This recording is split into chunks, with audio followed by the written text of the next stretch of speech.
Le 8 et 9 février dernier, je suis allé au salon Virtuality, un salon entièrement dédié à la réalité virtuelle, la réalité augmentée et la réalité mixte.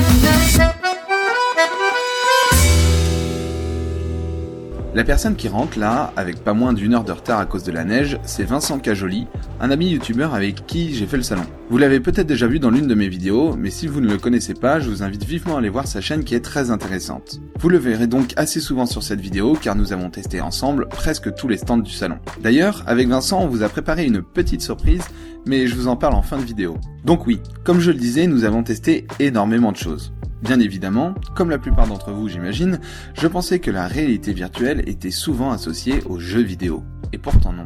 Grâce à cette vidéo, j'ai envie de vous faire découvrir les multiples utilisations de la réalité virtuelle, les avantages, les inconvénients, et ce que peut être la réalité virtuelle de demain. L'avantage d'avoir pu participer à un tel salon, c'est qu'on a découvert l'utilisation de la réalité virtuelle pour tout un tas de secteurs d'activité, et c'est assez impressionnant. Nous avons rencontré des fournisseurs de matériel pour des salles d'arcade, des concepteurs, etc., etc. Donc c'est parti pour un tour express du salon. 3, 2, 1...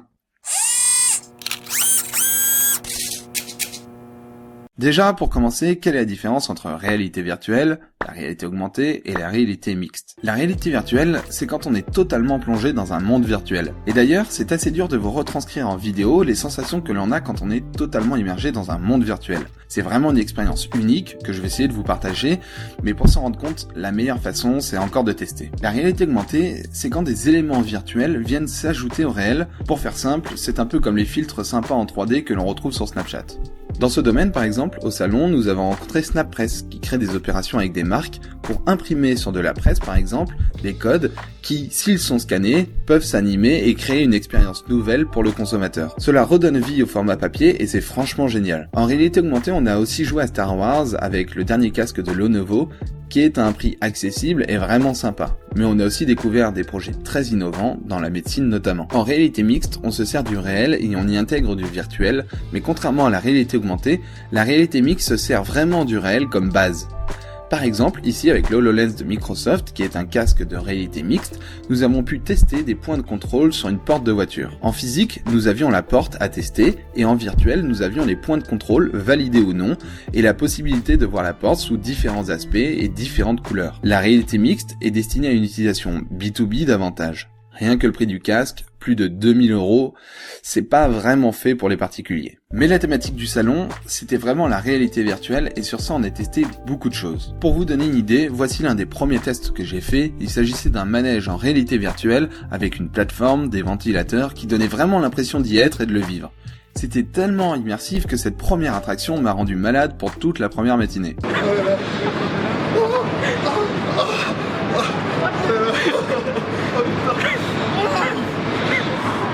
Donc oui, évidemment, nous avons testé beaucoup de jeux. Des manèges à sensations, nous avons pris la peau de 2 moines pour affronter des monstres et avons fait de la magie noire.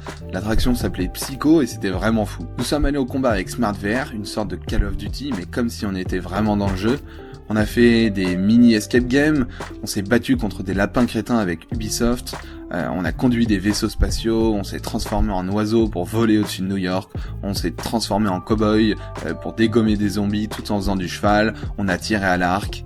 Franchement, en dehors du graphisme, qui est encore un petit peu à revoir, l'utilisation de la réalité virtuelle pour les jeux vidéo, c'est vraiment fantastique et il y a un très très fort potentiel. Nous avons pu tester également des simulations ou expériences développées pour des marques pour permettre aux marques de faire vivre des expériences à leurs clients. Luge, crash d'avion, Montgolfière Center Park ou hélicoptère dans Paris, Tout est possible. Mais comme je le disais, la réalité virtuelle, c'est loin de s'arrêter aux jeux vidéo et aux expériences. Par exemple, dans l'immobilier, c'est une vraie révolution. Nous avons rencontré notamment Matagon, qui est une entreprise proposant de visiter une maison en réalité virtuelle, et pour l'avoir testé, je vous promets que j'avais vraiment l'impression d'être dans cette maison bordelaise. Et en plus de ça, je pouvais changer la couleur des murs, du sol, bref, je pouvais refaire l'intérieur pour voir ce que cela allait donner, alors que réellement je n'y ai jamais mis les pieds. Que ce soit pour les promoteurs immobiliers, les entreprises de travaux, les agences immobilières, on y trouve un réel intérêt de s'intéresser à ce genre d'outils.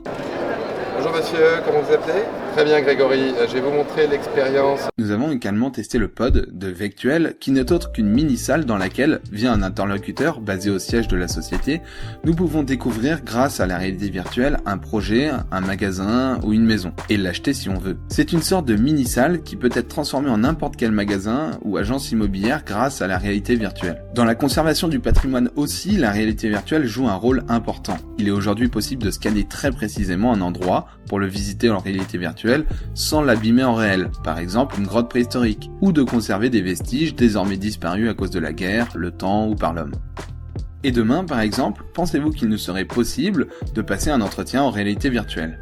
Tout est possible. On a découvert un super projet appelé Pitch Boy, qui est tout simplement un simulateur d'entretien. Il va analyser votre voix, vos réponses, votre posture, et va vous aider à vous améliorer en entretien, en pitch, etc. Pour la garantie, oui, il est garanti 2 ans. Bien entendu, c'est sa fonction première, non seulement le remplacer, mais en plus le surpasser dans le sens où il va être capable. Pour l'avoir testé, je vous promets que se retrouver immergé en face de la directrice de chez Orange pour lui vendre un truc, c'est pas évident, mais c'est vraiment un super projet. Et pour finir, j'ai envie de vous parler du truc le plus fou que j'ai testé. Facebook Space, le réseau social de Facebook en réalité virtuelle. Franchement, c'était un truc de malade. Se retrouver avec ses amis autour d'une table alors qu'on est à des milliers de kilomètres, prendre des selfies, dessiner, jouer aux cartes, etc. comme si on y était. C'est l'une des expériences les plus folles que j'ai faites dans ce salon. Bien sûr, on a suivi des conférences, on a dormi en réalité augmentée, on a fait plein d'autres choses vraiment sympas. Mais je voulais pas vous faire une vidéo trop longue pour ne pas vous ennuyer. Pour moi aujourd'hui, les avantages de la réalité virtuelle, c'est la révolution des secteurs que nous connaissons. Sincèrement, je crois beaucoup aux réseaux sociaux, aux jeux évidemment, mais à plein d'autres secteurs, principalement la médecine et l'immobilier. L'inconvénient aujourd'hui, c'est encore le prix.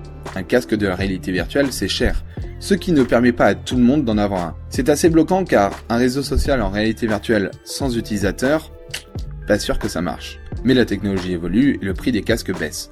Donc je pense que c'est le marché qui n'est pas encore assez mature aujourd'hui, mais que c'est l'une des révolutions d'aujourd'hui et de demain. Pour les plus curieux d'entre vous, nous avons réalisé avec Vincent un livre blanc sur le salon et des interviews pour toutes les entreprises que nous avons rencontrées. Je vous mets le lien dans la description, c'est totalement gratuit et si vous voulez faire un tour vraiment complet du salon et comprendre les dernières innovations sur la réalité virtuelle sans avoir eu besoin d'y mettre les pieds, c'est par là que ça se passe. Moi je vous remercie beaucoup d'avoir regardé cette vidéo et je vous dis à très bientôt. Ciao.